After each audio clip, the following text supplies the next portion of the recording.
లేకుండా ఒక కర్తవ్యంలాగా అవి చేసుకుంటూ గమ్యం దేవదేవుని చేరుకోవడం అన్నటువంటి భావనతోటి, అందుకనే దాన్ని ఏమన్నారు అంటే యుక్త వైరాగ్యం అన్నారు. యుక్త వైరాగ్యం అంటే మనం ఈ ప్రాపంచిక జగత్తులో మన బాధ్యతలు మనం చూసుకుంటూనే భగవత్ సేవలో మన సమయాన్ని కైంకర్యం చేసి ఈ యొక్క జీవిత గమ్యం దేవదేవుని చేరుకోవడం అన్నటువంటి భావనలో జీవిస్తూ ఈ కార్యకలాపాలు కూడా చేసుకుంటూ జీవించడాన్ని యుక్త వైరాగ్యం అన్నారు. అంటే ప్రతి ఒక్కటి కూడా కృష్ణుని యొక్క సేవలో వినియోగిస్తూ మనం జీవితాన్ని గడపడం. సో ఈ రకంగా మనం ఎప్పుడైతే ఉన్నామో అప్పుడు ఆ యొక్క భగవంతుని యొక్క అనుగ్రహానికి మనం పాత్రలమవుతాము, మనుష్య జీవితాన్ని మనం సార్థకం చేసుకున్న వాళ్ళం అవుతాం.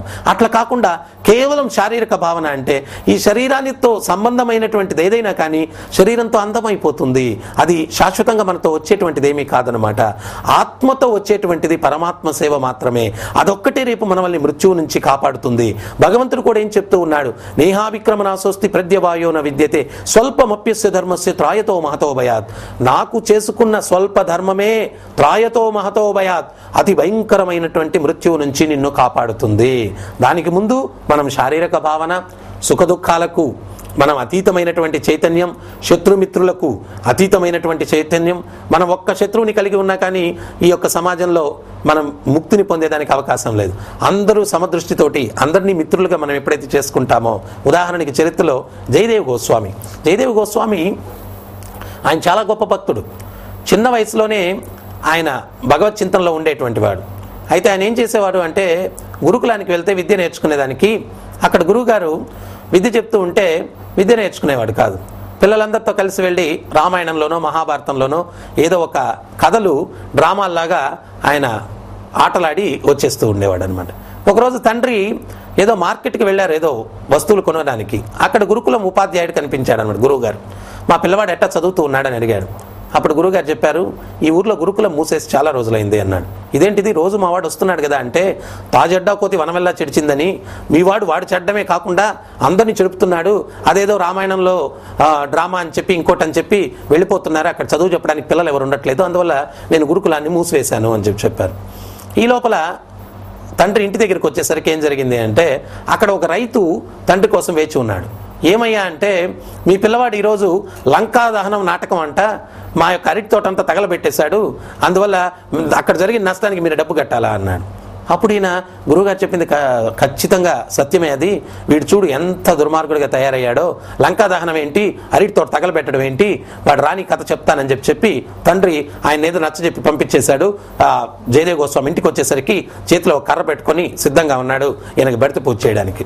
అప్పుడు వచ్చిన తర్వాత, అరే నీకు బుద్ధి ఉందా, విద్య నేర్చుకోమని చెప్పి గురుకులానికి పంపిస్తూ ఉంటే నువ్వు గురుకులాన్ని నుంచి బయటకు వెళ్ళిపోయి నాటకాలు అవి ఇవి వేస్తావా అని చెప్పి 4 తన్నాడు అనమాట. అప్పుడు తండ్రి ఆ రకంగా దండిస్తూ ఉంటే తల్లి ఏమంటూ ఉంది అంటే, అరే నాయన చదువుకుంటే నీకే మంచిది కదా, భవిష్యత్తు బాగుంటుంది అనింది. అప్పుడు జయదేవ్ గోస్వామి ఏమంటున్నారంటే, అమ్మ అయ్యవారు అక్షరాలు దిద్దేటప్పుడు నాకు భగవంతుని మురళి మీద ఉన్నటువంటి రంధ్రాలు గుర్తుకొస్తాయి. ఎప్పుడైతే ఆ మురళి గుర్తుకొస్తుందో మురళీ వాయిద్యం గుర్తుకొస్తుంది భగవంతునిది. ఆ మురళీ వాయిద్యం ఎప్పుడైతే గుర్తొస్తుందో భగవంతుని యొక్క లీలలు గుర్తొస్తాయి. ఇంకొక క్షణం నేను అక్కడ ఉండలేను, పరిగెట్టుకుంటూ వెళ్ళిపోతాను. నాతో పాటు ఆ విద్యార్థులందరూ కూడా తోటి విద్యార్థులు వస్తారు, మేమందరం కూడా ఏదో ఒక నాటకం పురాణాల్లో నుంచి చేసుకొని ఇంటికి వచ్చేస్తాం, ఏం చేయమంటావమ్మా అన్నాడు. సో ఈ రకంగా ఆయన కాలం గడుపుతూ ఉన్నారు. కొన్ని రోజులకి ఏమవుతుంది అంటే తల్లిదండ్రుల అనారోగ్యంతో ఇద్దరు మరణిస్తారనమాట. అప్పుడు ఆయన అంత్యక్రియలు జరిపి ఇంటికి వచ్చేసరికి అక్కడ ఆ ఊరు జమీందారు ఇంటి దగ్గర ఉంటాడు. ఆయన ఏమంటారంటే, అరే నాయన మీ తండ్రి మా దగ్గర చాలా అప్పు తీసుకున్నాడు, దాన్ని ఎట్లాగ తీర్చలేదు, ఇప్పుడు మరణించాడు, ఆ అప్పుకు బదులుగా ఈ ఇల్లు నేను స్వాధీనం చేసుకుంటున్నాను అన్నాడు. అప్పుడు జయదేవ్ గోస్వామి అన్నాడు, నాయన ఖచ్చితంగా మీరు స్వీకరించవచ్చు, అయితే నాదొక చిన్న మనవి అన్నాడు. ఏంటది అన్నాడు. ఈ ఇంటిలో 2 విలువైన వస్తువులు మా తల్లి నాకు ఇచ్చింది, అవి నాకు కావాలన్నాడు. ఏంటది అన్నాడు. రాధాకృష్ణ విగ్రహాలు అన్నాడు. సరేనని చెప్పి అంగీకరించాడు యజమాని. ఆ విగ్రహాలు తీసుకుని బయటకు వచ్చే లోపల ఆ యొక్క జమీందారు యొక్క కుమార్తె పరుగున ఏడ్చుకుంటూ వచ్చింది. ఏడ్చుకుని వచ్చి, ఏమ్మా ఏం జరిగింది అన్నాడు జమీందారు. నాన్న మన ఇల్లు మంటల్లో తగలబడిపోతూ ఉంది, నిప్పంటుకునింది, ఇంటికి తగలబడిపోతూ ఉంది అని. అప్పుడు జయదేవ్ గోస్వామి ఎప్పుడైతే అది విన్నాడో, అరే నేనేమన్నా ఈ వ్యక్తికి ఏమన్నా సహాయం పడగలనేమో అని చెప్పి పరిగెట్టుకుంటూ ఆ మండుతూ ఉన్నటువంటి ఇంటిలోకి ప్రవేశిస్తాడనమాట. ఎప్పుడైతే జయదేవ్ గోస్వామి ఆ నిష్కల్మషమైనటువంటి ఇతని ఇంటిని ఆ జమీందార్ తీసేసుకునేదానికి ప్రయత్నిస్తే జయదేవ్ గోస్వామి ఆయన ఇల్లు తగలబడిపోతూ ఉంటే అతనికి ఏమన్నా నేను సహాయం చేయొచ్చేమో అని చెప్పి ఆ తగలబడుతూ ఉన్నటువంటి ఇంటిలోకి ప్రవేశిస్తాడు. ఆ చిన్న వయసులోనే ఆయనలో ఉన్నటువంటి ఆ నిష్కల్మష స్వభావం, ఆ పవిత్రతకు ఆ మంటలు అట్లాగే ఆరిపోతాయి అన్నమాట. తర్వాత ఇక్కడ నాకెవరూ లేరు అని చెప్పి పూరీ క్షేత్రానికి వెళ్ళిపోతారు జయదేవ్ గోస్వామి. అక్కడ యవ్వనంలోకి వస్తాడు. వచ్చినప్పుడు ఆ పూరీ క్షేత్రంలో ప్రధాన అర్చకుని యొక్క కుమార్తె కూడా యవ్వనంలోకి వస్తుంది. ఆ ప్రధాన అర్చకుడు జగన్నాథ స్వామి దగ్గరికి వెళ్ళి, అయ్యా నా కుమార్తె వివాహానికి వచ్చింది, వరుడు ఎవరైతే బాగుంటుంది అని చెప్పి జగన్నాథుడిని అడిగాడంట. అప్పుడు జగన్నాథ స్వామి చెప్పారు, ఇక్కడ జయదేవ్ గోస్వామి అన్నటువంటి ఒక యువకుడు ఉన్నాడు, అతనికి నీ కుమార్తెనిచ్చి వివాహం చేస్తే మంచి జరుగుతుంది అన్నాడు. సరేనని చెప్పి ఈ ప్రధాన అర్చకుడు జయదేవ్ గోస్వామి దగ్గరికి వెళ్తే ఈ విషయాన్ని చెప్తే జయదేవ్ గోస్వామి అన్నారు, అయ్యా నేనేదో సర్వసంగాన్ని పరిత్యజించి ఏదో నా భగవత్ చింతనలో నా జీవితాన్ని గడుపుతూ ఉన్నాను, అటువంటిది మీరు ఈ వివాహం ఇవన్నీ నాకెందుకు పెడతారు స్వామి, మహాప్రభు నన్ను వదిలిపెట్టండి, నేను పోతానని చెప్పి వెళ్ళిపోయాడు. ఈ విషయం తీరా వెళ్ళి ఈ ప్రధాన అర్చకులు జగన్నాథ స్వామితో చెప్పారు. జగన్నాథ స్వామి మరుసటి రోజు ఈ జయదేవ్ గోస్వామి యొక్క స్వప్నంలోకి వచ్చి నీవు పలానా ఆయన కుమార్తెను నువ్వు వివాహం చేసుకోవాలని చెప్పి ఆజ్ఞాపించారు. మరి భగవంతుడు ఆజ్ఞాపిస్తే నేనేం చేస్తాను? వివాహానికి ఒప్పుకున్నారు, వివాహం జరిగిపోయింది. మరి ఇంతకుముందు అంటే నేను బ్రహ్మచారిగా ఉన్నాను, ఇక్కడ ఏదో కాలక్షేపం చేస్తున్నాను, ఇప్పుడు వివాహం అయింది, మరి నా స్వగ్రామానికి వెళ్ళి ఏదైనా పని పాట చేసుకొని నా జీవితాన్ని గడుపుతామని చెప్పి నేను బయలుదేరి వెళ్ళారు. బయలుదేరి వెళ్తే దారిలో జయదేవ్ గోస్వామి జయదేవ అష్టపదులు మనందరికీ తెలుసు, చాలా చక్కగా ఆ కీర్తనలు ఉంటాయి.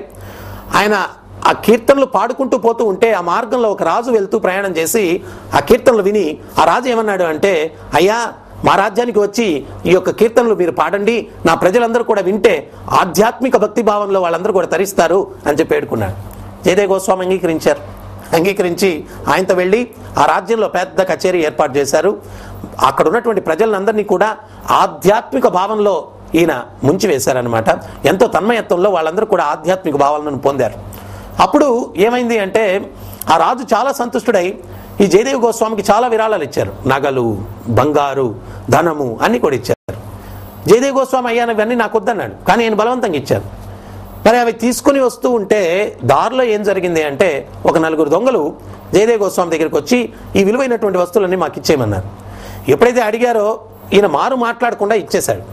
ఇచ్చేస్తే ఈ దొంగలు అవి తీసుకుని కొంత దూరం వెళ్ళిన తర్వాత వాళ్ళలో ఏమని ఆలోచించుకున్నారంటే, అడగంగానే ఇచ్చేశాడు అంటే వీడేదో పెద్ద ఎత్తు పన్నేటట్టున్నాడు, మనకేదో శిక్ష పడేటట్టు చేస్తాడో మరి ఏం చేస్తాడో తెలియదు, అందుకని చెప్పి వీడిని ఏదో దండించాలి మనం అని చెప్పి మళ్ళీ తిరిగి వచ్చారనమాట. మీరు కూడా ఎవరన్నా అడగంగానే ఇవ్వద్దు, కొంచెంసేపు గట్టిగా పట్టుకొని ఇవ్వండి.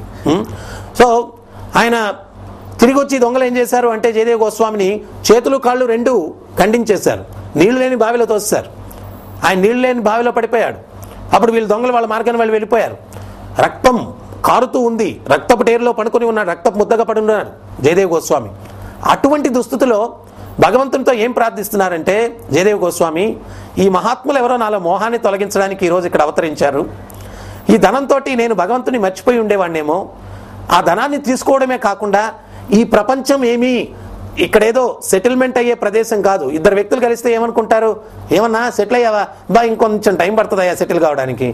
ఏం సెటిల్ అవుతాం ఇక్కడ, భగవంతుడు ఏం చెప్తున్నారు, దుఃఖాలయం అశాశ్వతం అంటున్నారు. ఇది సెటిల్మెంట్ ప్లేస్ కాదు, మనం సెటిల్ అయ్యేది శ్మశానంలో. సో అందువల్ల అందరూ కూడా ఇక్కడ స్థిరపడాలనుకుంటారు, కానీ ఇది స్థిరపడడానికి ప్రదేశమే కాదే, దుఃఖాలయం అశాశ్వతం. అశాశ్వతం అన్నారు, శాశ్వతం అనలేదు. సో అందువల్ల ఇక్కడ సెటిల్మెంట్ అయ్యేదానికి అవకాశం లేదు. అయితే మోహంలో మనం ఇక్కడ స్థిరపడాలని అన్ని ప్రయత్నాలు చేసుకుంటాం. అదే ధర్మరాజును అడుగుతాడు, ఈ సృష్టిలో ఆశ్చర్యకరమైన విషయం ఏంటి అంటాడు. అప్పుడు ధర్మరాజు ఏం సమాధానం చెప్తారంటే, కిమ్ ఆశ్చర్యపరం, తాత ముత్తాతలు చనిపోయేది చూస్తూ ఉన్నాం, ఇరిగింటివాడు పొరుగింటివాడు చనిపోయేది చూస్తూ ఉన్నాం, ఇంతమంది చనిపోయేది మనం చూస్తున్నా, ఎవడికి వాడు మాత్రం ఇక్కడ నేను ఫెవికాల్ అంటించుకొని శాశ్వతంగా ఉంటానని ఏర్పాట్లు చేసుకుంటాడు. ఇంతకన్నా ఆశ్చర్యం ఈ సృష్టిలో లేదు అని చెప్పి ధర్మరాజు చెప్తాడు, కిమ్ ఆశ్చర్యపరం. సో ఈ రకంగా జయదేవ్ గోస్వామి ఆ బావిలో నెత్తుటి ముద్దలాగా పడిపోయి భగవంతునితో ఏం మాట్లాడుతున్నాడు అంటే, నాలో ఉన్నటువంటి మోహాన్ని బంధనాన్ని తొలగించడం కోసం ఈ మహాత్ములు ఈరోజు నన్ను ఈ రకంగా దండించి బావిలో పడేశారు. ఆ ధనంతో నేను భగవంతునికి దూరం అయి ఉండేవాడినేమో, ఈ సత్యాన్ని గుర్తించడం కోసం ఈ ప్రపంచం సుఖపడే ప్రపంచం కాదు, ఇది దుఃఖ ప్రపంచం అని తెలియపరచడానికి వాళ్ళు ఆ రకంగా నాతో ప్రవర్తించారని చెప్పి వాళ్ళని మహాత్ములుగా గుర్తించి వాళ్ళని పొగుడుతూ తర్వాత భగవంతుని కీర్తన చేయడం మొదలు పెట్టాడు అనమాట. ఆ తర్వాత ఆ మార్గంలో ఇంకొక రాజు సైన్యంతో ఏదో విహారానికి వెళ్తూ ఉన్నాడు. ఈయన కీర్తనలు విని ఆయన తన్మయత్వం చెందాడు. అరే, ఈ కీర్తనలు ఎవరు పాడుతున్నారు అంటే సైనికులకు చెప్పాడు, ఎవరు పాడుతున్నారో వెతకండి అని చెప్పి. వాళ్ళంతా వెతికితే ఎవరు కనిపించట్లేదు. చివరికి చూస్తే ఆ యొక్క బావిలో నుంచి శబ్దం వస్తూ ఉంది. తీరా ఆ బావి లోపలికి వెళ్ళి చూస్తే అక్కడ ఈ జయదేవ్ గోస్వామి నెత్తుటి ముద్దలాగా పడిపోయి ఈ యొక్క భగవంతుని యొక్క కీర్తన పాడుతూ ఉన్నాడనమాట. వాళ్ళది రాజుగారికి చెప్తే తొందరగా ఆయన తీసుకురండి అని చెప్పి వాళ్ళ రాజ్యానికి తీసుకెళ్లి ఆయనకు చికిత్స చేపిస్తారు, వైద్యం చేపిస్తారు. ఆయన యొక్క గాయాలన్నీ కూడా మానిపోతాయి. ఆ గాయాలు మానిన తర్వాత ఆ రాజు కూడా జయదేవ్ గోస్వామిని విజ్ఞప్తి చేసుకుంటారు. ఏమని అంటే, నాయన, మా ప్రజలను ఈ యొక్క ఆధ్యాత్మిక భావనలతో నింపడానికి వాళ్ళ చైతన్యాన్ని మీరు ఇక్కడ ఈ భగవత్ కీర్తనలను పాడండి అని చెప్తాడనమాట. అప్పుడు జయదేవ్ గోస్వామి సరేనని చెప్పి అక్కడ పెద్ద కచేరీ ఏర్పాటు చేస్తారు. ఈ భగవత్ తత్వంతో నిండినటువంటి యొక్క కీర్తనలను ఆయన పాడుతారనమాట. అక్కడ ఉన్నటువంటి ప్రజలందరూ కూడా ఎంతో తన్మయత్వం చెందుతారు. మరలా ఈ రాజు ఏమంటారంటే, నువ్వు ఎంతో చక్కగా ఈ యొక్క కీర్తనలు పాడావు, ప్రజలందరూ కూడా ఆధ్యాత్మిక భావనలతో వాళ్ళ చైతన్యం నిండింది. ఇప్పుడు నా కోరిక ఏంటి అంటే మీరు ఈ విరాళాన్ని స్వీకరించండి అని చెప్పి విరాళం ఇవ్వబోతారు. అప్పుడు జయదేవ్ గోస్వామి అంటారు, మనసులో అనుకుంటారు, ఒకసారి విరాళం తీసుకొని ఇట్లా పరిస్థితి అయింది, మళ్ళీ దీనికి విరాళం, అయ్యా నాకు ఏమీ వద్దు విరాళం అంటే ఆయన ఒప్పుకోరు. అప్పుడు జయదేవ్ గోస్వామి అంటారు, ఇక్కడ వచ్చిన ప్రజలకు నాకేదైతే ఇవ్వాలనుకున్నారో దాని అంతా పంచేయండి అంటారు. అక్కడ ఉన్నటువంటి ప్రజల్లో ఈ నలుగురు దొంగలు కూడా ఉన్నారు. వాళ్ళు జయదేవ్ గోస్వామిని ఎప్పుడైతే చూస్తారో నెత్తిన ముసుగులు వేసుకుని పారిపోవడానికి పోతూ ఉంటారు. అప్పుడు రాజును పిలిచి జయదేవ్ గోస్వామి వాళ్ళని చూపించి, వాళ్ళు సామాన్యులు కాదు, మహాత్ములు నా జీవితంలో, వాళ్ళని పిలిచి వాళ్ళకి విరాళం ఇవ్వండి అంటారు. అప్పుడు రాజు వాళ్ళ దిక్కుగా సైనికుల్ని పంపించి వాళ్ళని పిలుచుకురమ్మంటారు. సైనికులు దగ్గర అయ్యే కొంది వాళ్ళు పరిగెత్తూ ఉంటారు. అరే, మనం పట్టుకునే దానికి వచ్చినట్టున్నారు, ఆ జయదేవ్ గోస్వామి ఆయనకి జరిగిన అన్యాయం చెప్పేసినట్టున్నారని. కానీ సైనికులు వచ్చి, మహాత్ములారా ఆగండి అన్నారు. వీళ్ళు ఆశ్చర్యపోయారు, ఇదేంటిది మన వాళ్ళు మహాత్ములు అంటున్నారని. వాళ్ళని పిలుచుకొని వచ్చారు, విరాళం ఇచ్చారు. వాళ్ళని పంపిస్తూ ఉంటే జయదేవ్ గోస్వామి అన్నారు, వాళ్ళ గమ్యాన్ని చేరుకునేంత వరకు వాళ్ళకు బందోబస్తు కూడా ఇచ్చి పంపించండి అన్నారు. అంటే ఈయనకు జరిగిందే వాళ్ళకేమైనా జరుగుతుందేమో అంటే శత్రువుకి కూడా హాని తలపెట్టకూడదు అన్నటువంటి భావన మహాత్ముల్లో ఉండింది. అంటే ఇది ఎందుకు చెప్తున్నాను నేను, ఇక్కడ సుఖ దుఃఖాలకి అతీతమైనటువంటి భావన ఉన్నప్పుడు శత్రుమిత్రులకు అతీతమైన భావన రావాలా మనలో అంటున్నారు.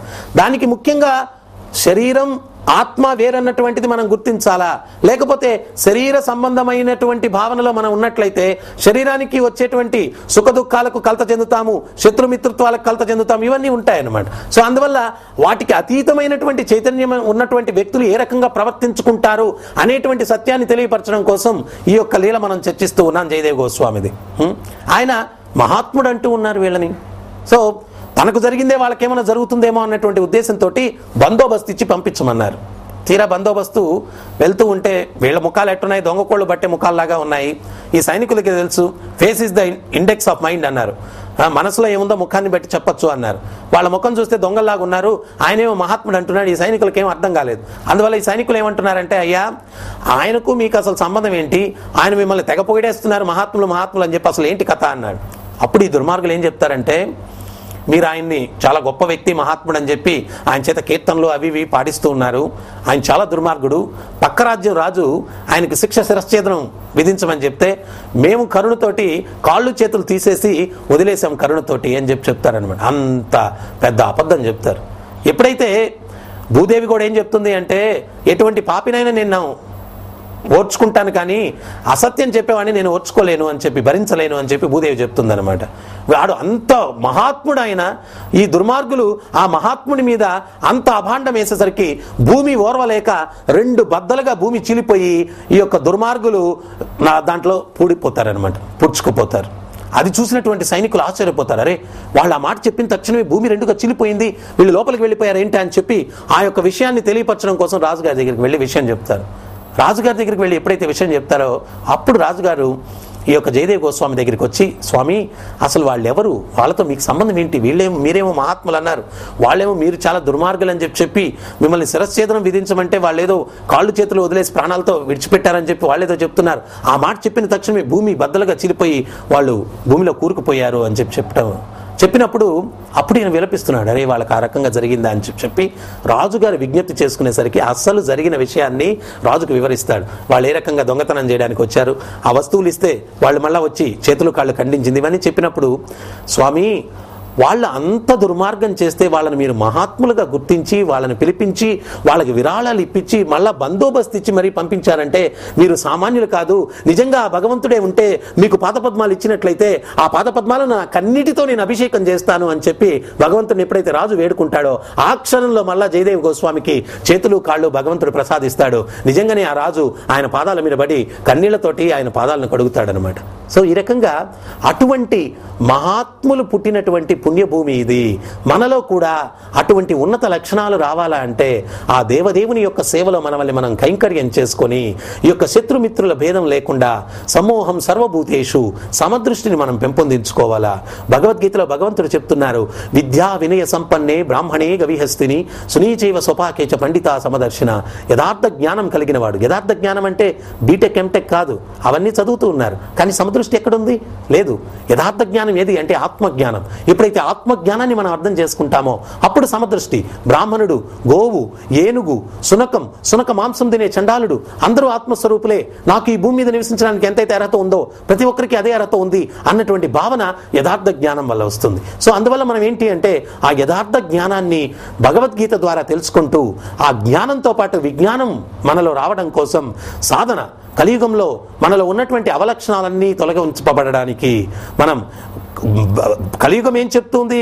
ఇది కలిర్ దోష నిదే రాజన్, కలియుగం దోషాలకు నిధి, కలిర్ దోష నిదే రాజన్, హస్తి ఏకో మహాగుణ కీర్తనాది ఏవ కృష్ణస్య ముక్త సంగ పరం వ్రజేత్. కలియుగం దోషాలకు నిధి. అయితే ఒక్క సుగుణం ఉంది, అదేమిటి? కీర్తనాది ఏవ కృష్ణస్య, కృష్ణుని యొక్క కీర్తన, ముక్త సంగ పరం వ్రజేత్. అన్ని దోషాల నుంచి మనల్ని మనం విముక్తుల్ని చేసుకునేదానికి అవకాశం ఉంది. సో అందువల్ల ఈ యొక్క కలియుగంలో 4 వ్యసనాలకి దూరంగా ఉంటూ, మాంసభక్షం లేదు, వ్యభిచారం లేదు, జూదం లేదు, మద్యం లేదు, ఈ వ్యసనాలకు దూరంగా ఉంటూ, వ్యసనాలు మనిషిని జంతు ప్రవృత్తిలోకి దిగజారుస్తాయి. అందుకని ఈ వ్యసనాలకు దూరంగా ఉంటూ, దూరంగా ఉండడానికి నిగ్రహ శక్తి కావాలా, దానికి మంత్ర జపం చేయాలి. హరే కృష్ణ కృష్ణ కృష్ణ హరే హరే, హరే రామ రామ రామ హరే హరే. ఓం అజ్ఞానతిమిరంధస్య జ్ఞానాంజనశలాకయా చక్షురున్మిలితం యేన తస్మై శ్రీ గురవే నమః. నమః ఓం విష్ణుపదాయ కృష్ణప్రేష్ఠాయ భూతలే శ్రీమతే భక్తి వేదాంత స్వామినితి నామినే. నమస్తే సారస్వతి దేవం గౌరవాణి ప్రచారిణే నిర్విశేష శూన్యవాది పాశ్చాత్య దేశతారిణే. ప్రభు నిత్యానంద శ్రీ అద్వైత గదాధర శ్రీవాసది గౌరభక్త వృంద. హరే కృష్ణ కృష్ణ కృష్ణ హరే హరే, హరే రామ రామ రామ హరే హరే. హరే కృష్ణ. అవినాశితు తద్విద్ధి యేన సర్వమిదం తతః వినాశమవ్యయస్యాస్యాం న కశ్చిత్ కర్తుమర్హతి. శరీరమందంతటను వ్యాపించి ఉన్న ఆత్మ నశింపులేనటువంటిది నీవు తెలుసుకును. అట్టి అవినాశి అయిన ఆత్మను నశింపజేయుటకు ఎవడను సమర్థుడు కాడు. ఇక్కడ ముఖ్యంగా ఈ శ్లోకంలో భగవంతుడు మనకు ఆత్మ యొక్క శాశ్వత స్థితి, ఆత్మను సచ్చిత్ ఆనంద అన్నారు. భగవంతుడు సచ్చిదానంద స్వరూపుడు, మనం ఆయన అంశగా మనం కూడా సచ్చిదానంద స్వరూపులం. సత్ అంటే శాశ్వతం, చిత్ అంటే సంపూర్ణ జ్ఞానం, ఆనంద సంపూర్ణ ఆనందం. మనందరం కూడా భగవద్గీతలో స్వామివారు ఏం చెప్తున్నారు? మమైవాంశో జీవలోకే జీవభూత సనాతన. మమైవాంశో అంటే నా యొక్క అంశలు అంటున్నారు. భగవంతుడు సచ్చిదానంద స్వరూపుడు, ఆయన అంశలం మనం. అట్టని చెప్పి భగవంతుడు మనం ఒకటి కాదండి. ఇక్కడ మనం స్పష్టంగా అర్థం చేసుకోవాలి. ఏంటంటే టాటా కంపెనీలో ఎన్నో ప్రోడక్ట్స్ తయారవుతాయి. నట్టు బోల్ట్ మీద టాటా అనే స్టాంప్ ఉంటుంది. అంత మాత్రం నట్టు బోల్ట్ టాటా కాదు, ఆ టాటా ప్రోడక్ట్స్ అవన్నీ కూడా. అదే రకంగా ఆ భగవంతుని యొక్క ప్రోడక్ట్స్ మనం. అందువల్ల మనకు కూడా సచ్చిదానంద స్వరూప అంటున్నారు. మనం అణువు, ఆయన విభు. ఈ సత్యాన్ని మనం అర్థం చేసుకోవాలి. సో ఆయన అంశాలుగా మనందరం కూడా శాశ్వతులం. అయితే ఆయనలో ఉన్నటువంటి లక్షణాలు మనలో ఉన్నాయి, అణుమాత్రంగా ఉన్నాయి. స్వామి ప్రభుపాదులు వారు ఉదాహరణ ఇస్తారు. సముద్రంలో ఉన్నటువంటి నీటి బిందువును మనం తీసుకున్నట్లయితే సముద్రంలో ఉన్నటువంటి జలాశయం, ఆ నీటికి ఉన్నటువంటి లక్షణాలన్నీ నీటి బిందువులో ఉన్నాయి. కానీ ఇది అణువు, ఆ సముద్రం అనంతమైనటువంటిది.